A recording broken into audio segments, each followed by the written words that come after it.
Okay, now let's have some fun. Now that the 2021-22 season is but a day in the rearview mirror, let's focus on next season. Let's do some way too early predictions for the 2022-23 Premier League season. Nick, what are some things we think will happen? I mean, get as crazy as you want with this. I know you don't need an invitation to do that with some of these predictions, but just fire away, mate. What do you expect next season? All right, I'll start with this one. I think Erling Haaland's going to win the Golden Boot by 2, 3, 4 goals. I don't think it's going to be close.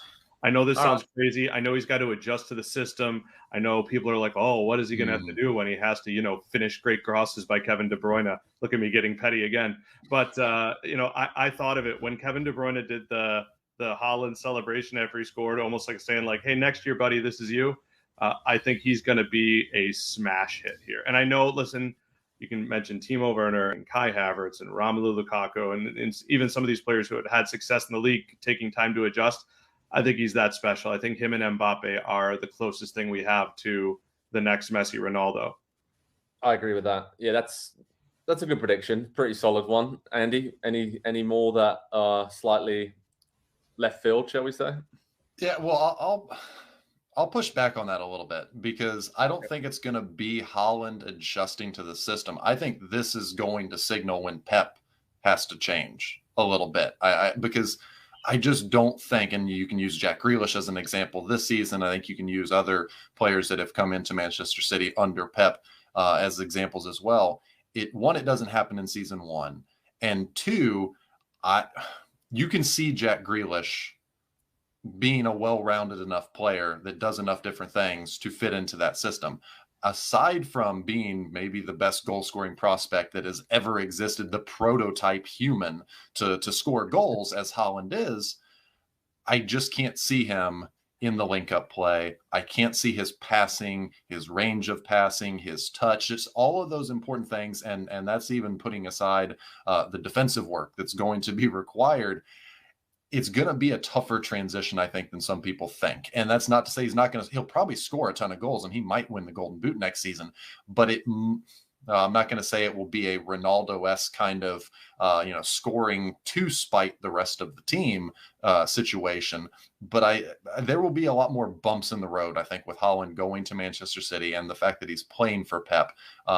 Because I got bit this year. I picked Chelsea to win the Premier League title because I said, oh, they won the Champions League last year. They've got the manager, they've got the defensive structure, and they're adding in Lukaku coming in. How did that work out? Yeah. Not great. So I'm gonna learn from my own mistakes, I guess is what I'm saying. Listen, I just want to say this. You guys know I watch a lot of Dortmund, and I just want to look back to when he made his dent at Salzburg as well. This guy showed up. He showed up at every level, and he's just produced goals. So you're right. He may not fit completely. He's definitely not a refined passer, but there has not been a level that this cat hasn't just pounded in the goals. And I mean, he's pure. He is a pure big talent who's going to be playing for his dad's old club. I think you're going to see a very excited Erling Haaland next year.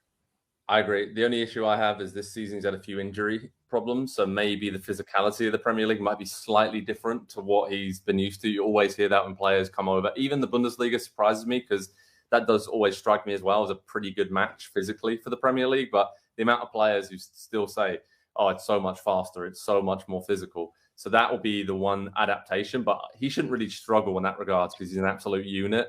So if he can shake off those injuries, then yeah, I think he'll be just fine. And he'll get a lot of, as you said, balls into the 6-yard box that will be waiting to tap in. I'm not calling him a tap-in merchant at all. He scores some incredible goals as well. But yeah, that's a good prediction for next season. My prediction, I'm going out there. This is out there. I think Tottenham are going to be in the title race next season. I think with Antonio Conte, in terms of the job he's done, if they can get 3 or 4 pieces and get backed, and I think he will get backed because why wouldn't they at this point? He's shown exactly what he can do. And then I don't think Kane's going anywhere. I don't think Son's going anywhere. If they can get a couple of key defensive players, some help in the fullback areas, yeah, I honestly think that Tottenham will be right up there in the title battle. So I can see Andy grimacing because I've just given them the kiss of death. But that's my big wild prediction for next season. So anybody got an issue with that, number one? And then number two, has anybody got another one they want to chuck out there? So feel free.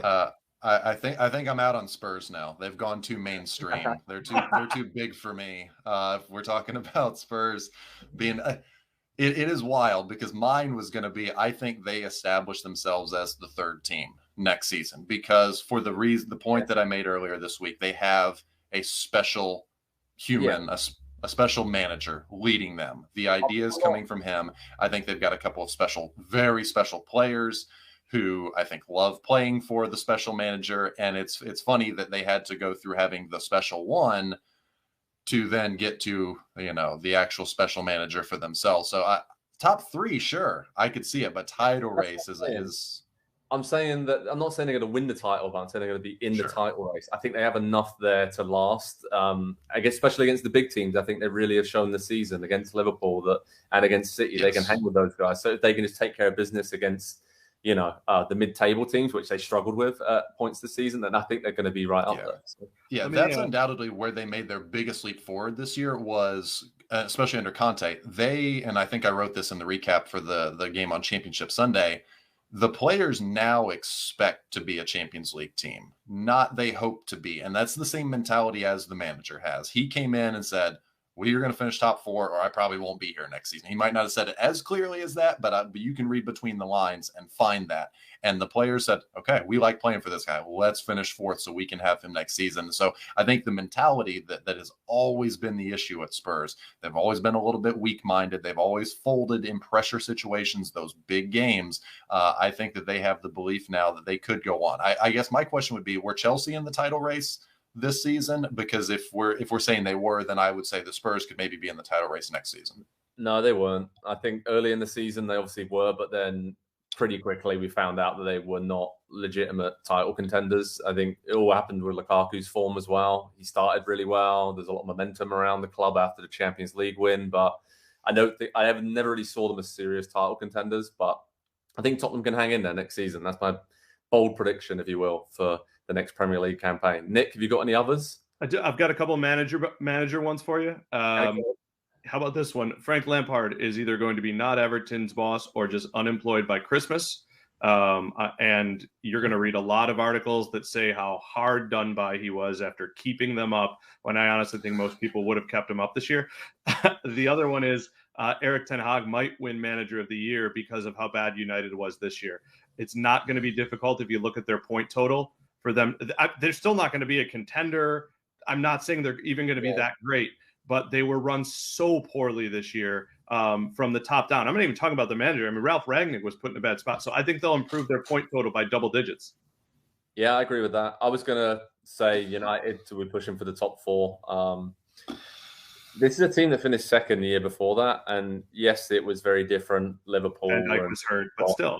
Yeah. But there are pieces there. And I think that they aren't as far away as we all think. They've been terrible. They basically just gave up. And this is a squad at the end of its cycle. There's a lot of players that are going to leave. There's a lot of veteran players. There's a lot of players there that will be moved on for sure. Andy, listen, the badge. You forget the power of that badge to bring in players. The guys they are going to sign and the money they are going to give them under a real manager. I'm telling you, 10 points. You can find it in the last month. Ten Hag. I don't care. Guy that messes around. You can already tell that from his first couple of press conferences. He is there to do business. It will take a while, but they will be much improved next season. 100%. He might be a good manager. He might have a good season. I told you, I have my new footballing philosophy and how I am going to rate teams' chances. Who is the man at the top? What has he done in this league, especially, and with the team that he's got? And we just don't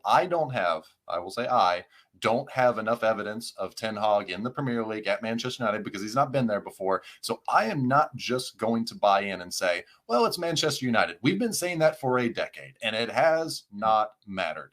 And so I'm going to predict your prediction they're going to finish worse next season than they did this year. And I don't think it's. I think they will be a better run. Hopefully, they will be a better run club. They will have a plan in place. They will do smart business in the transfer window. This feels, and I'll take part of your point, Nick, and say it feels like they were so bad this year that they almost have to go further back before they can start moving forward. Like they have to undo so many years of bad contracts that are going to become just anchors and weigh them down. Old players that have to be moved on.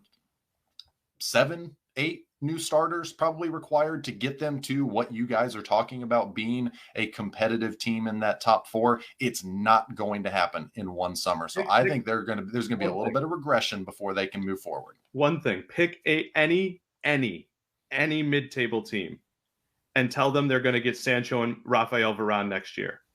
And tell me you're not going to think they're going to. I mean, 58 points for Man United. We said that such a small figure for that team. There are so many variables. You're right, by the way. Everything you're saying is correct. We've said it a lot, and I know they're far off. But I'm just thinking about the players they have. I mean, Donny van de Beek's going to show up to a manager who has used him at a Champions League quarterfinalist level. They're going to get, if they get a De Jong. David De Gea is still a hell of a goalkeeper. Marcus Rashford should rebound in some level with actual management. Maybe they just got to find someone to take Harry Maguire's contract so they don't have to play him anymore. But I'm telling you, 58 points for Man United is shocking. I can't imagine they'll have less. Let's bet on it. Andy, I'm not going to make this personal, but I've lost all respect for you as a human being. Listen, I'm not interested in any of your false prophets. Jadon Sancho, what has he done in the Premier League? Like, it just, until I see it, I'm done giving the benefit of the doubt to someone who has not earned it. I think that's where I'm at. Jokes aside, Man United is a huge job, and it's going to take a long time to turn it around. But I feel like he's going to take it in the right direction. But let's finish this segment talking about some of the promoted teams, maybe some teams that we feel might be in relegation trouble. Let's focus on that kind of side of it. Any predictions for that? I mean, Forest, did they come up? Did they beat Huddersfield in the playoffs? I think they do quite well. They could easily be a Brentford type or Leeds before this season, and add a real spark and be able to attract big players there as well, I think, with the size of the club. So Forest, I think, will be good if they do come up.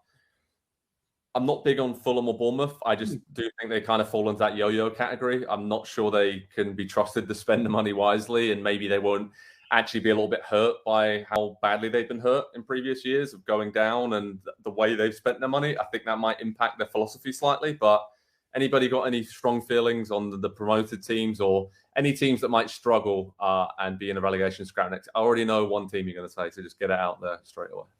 I'm not going to mention Saints. Okay. But I do want to piggyback on Andy. I agree fundamentally with a lot of what he's saying about a lot of teams. That's my only worry for Fulham. I think they'll actually be good enough talent-wise to stick and to finish, but we've seen it with over the years. I almost want to put them, I know it's going to sound goofy, but in the same discussion as Everton and West Ham, which is you can invest, but you still have to have luck. You still have to have health.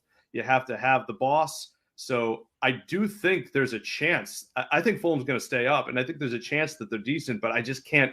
It's a little bit like betting Burnley will go down. They were an unkillable until you see it, right? It's exactly what Andy said about Man United. That's where I am, I think, with Fulham. Andy, relegation scrap, any strong feelings? I like the Premier League as it is right now.